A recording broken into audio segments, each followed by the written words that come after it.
जय हिंद दोस्तों। सबसे पहले तो अगर आपके शहर में लॉकडाउन खत्म हो गया है तो आपको बधाई। लेकिन इस बात को भी ध्यान रखना कि लॉकडाउन के खत्म होने का मतलब ये नहीं है कि कोरोना खत्म हो गया, तो इसीलिए अभी भी पूरी सावधानी बरतना जरूरी है।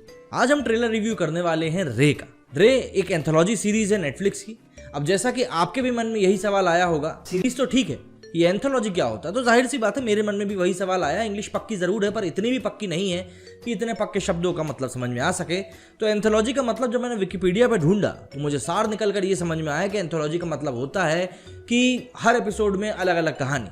तो इस सीरीज में भी इंसान के जीवन के 4 फैक्टर्स को कवर किया जाएगा 4 एपिसोड्स में, जो कि हैं ईगो, बिट्रेयल, एनवी और रिवेंज। ये 4 फैक्टर्स जो हैं इनको कवर किया जाएगा अलग अलग कलाकारों के थ्रू, अलग अलग कहानियों के थ्रू। लेकिन ये कहानियां लिखने वाला शख्स एक ही है और उसका नाम है सत्यजीत रे।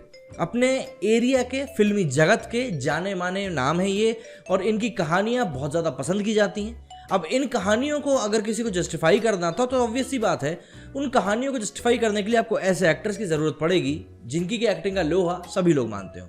तो ऐसे में इन 4 कहानियों में से 2 में किरदार निभाने वाले हैं के मेनन और मनोज वाजपेयी। बाकी 2 में हैं अली फजल और हर्षवर्धन कपूर। के मेनन और मनोज वाजपेयी के बारे में तो मैं ज़्यादा कुछ कहूँगा नहीं, क्योंकि उनके बारे में कहने की ज़रूरत भी नहीं है।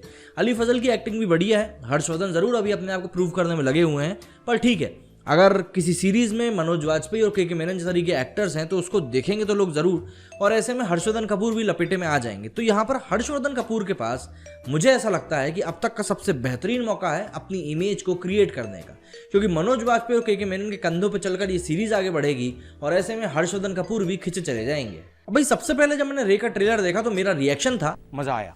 अब जाहिर सी बात है, जब रिएक्शन ऐसा है तो ट्रेलर की तारीफ करना तो बनता ही है। देखिए, ट्रेलर को अगर हम एक ट्रेलर की नज़र से देखें तो ट्रेलरों में भी बहुत अच्छा है। मतलब सब जो भी एलिमेंट्स आपको एक ट्रेलर के अंदर चाहिए होते हैं कि आपको पब्लिक को उंगली अगर करना है तो आपको सरप्राइज एलिमेंट चाहिए, पब्लिक को बांध के रखने के लिए आपको अच्छा म्यूजिक चाहिए, कलाकार तो हैं ही, प्लस जिस तरीके की इसमें सिनेमेटोग्राफी दिखी है हमको ट्रेलर में वो बहुत ही अच्छी है और दर्शकों को ट्रेलर के आखिरी तक बांध के रखने के लिए मजबूर कर देती है। इसके बाद जब ट्रेलर की शुरुआत होती है तो हमारे नरेटर भाई साहब कहते हैं कि भाई इंसान कोई भगवान से कम थोड़ी ना है, भाई ये भी तो इंसान को जन्म देता है और मृत्यु देता है, तो भाई ये भी तो भगवान हुआ। लेकिन इसके बाद जिस तरीके से एक एक करके हमें कहानियां दिखाई जाती हैं ट्रेलर में, ग्लिम्स दिखाए जाते हैं बल्कि मैं यूं कहूंगा, तो वो कहानियां आपको बताती हैं कि ये सीरीज कितनी ज़्यादा अपने आप में ही एक, मैं कहूँगा, सस्पेंस थ्रिलर टाइप की है। लेकिन वहीं पर ये एक इंसान के उन अनछुए पहलुओं को टच करने वाली है जो कि हर इंसान का हिस्सा तो होते हैं।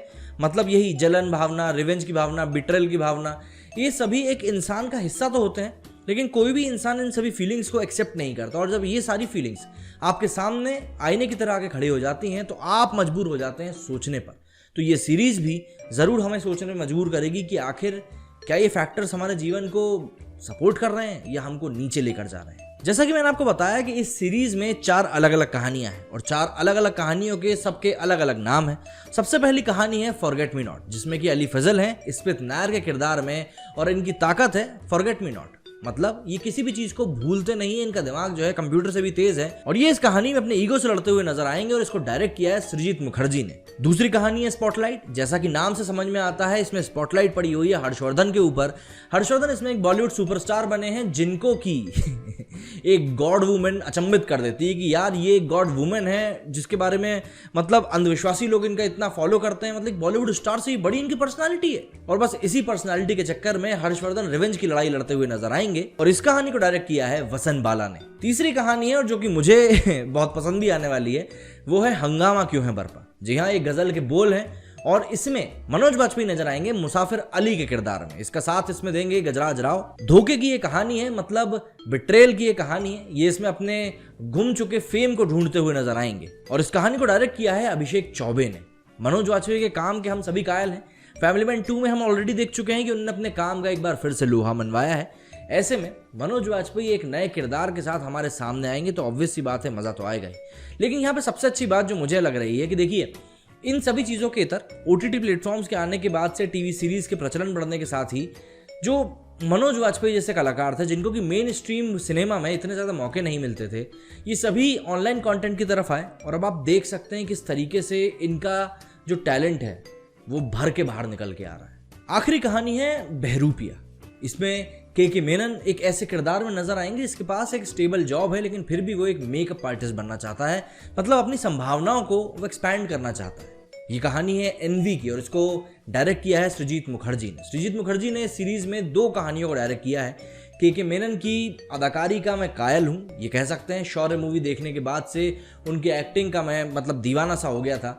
जितनी आसानी से, जितने मतलब मैं कहूँगा सुलझे हुए तरीके से वो जटिल से जटिल रोल्स को प्ले कर जाते हैं, वो देखते ही बनता है। इसीलिए वो इंडस्ट्री के कुछ अच्छे कलाकारों में भी आते हैं। अब ये जो 2 मेन लोग हैं, मनोज वाजपेयी और के मेनन, ये दोनों इस सीरीज के प्रमुख सूत्रधार होने वाले हैं। तो देखना ये होगा कि क्या ये सीरीज लोगों को पसंद आती है या नहीं आती है। 25 जून को ये रिलीज होने वाली है। लेकिन जो सबसे बड़ी बात है वो ये कि ये सीरीज का म्यूजिक, मतलब मैं पर्सनल लेवल बता रहा हूँ, जितना मुझे ट्रेलर देखकर समझ में आया, इस सीरीज का म्यूजिक कुछ ऐसा है कि आप उस पर डांस भी कर सकते हो, आप उस पर सोच भी सकते हो, आप उस पर डर भी सकते हो। मतलब वो एक ऐसा म्यूजिक है जो आपको बांध के रखेगा, सोचने पे मजबूर कर देगा और आपको कहीं जाने भी नहीं देगा। बहरहाल शॉर्ट एंड स्वीट में बात करें तो ये सीरीज एक ऐसी सीरीज है जिसको कि शायद ही कोई ऐसा व्यक्ति होगा जो नहीं देखना चाहेगा। अगर आप एक सस्पेंस थ्रिलर के कायल हैं, अच्छी अदाकारी के आप फैन हैं, तो आपको ये सीरीज जरूर देखनी चाहिए, क्योंकि म्यूजिक इसका बेहतरीन है, कलाकार इसके अमदा हैं।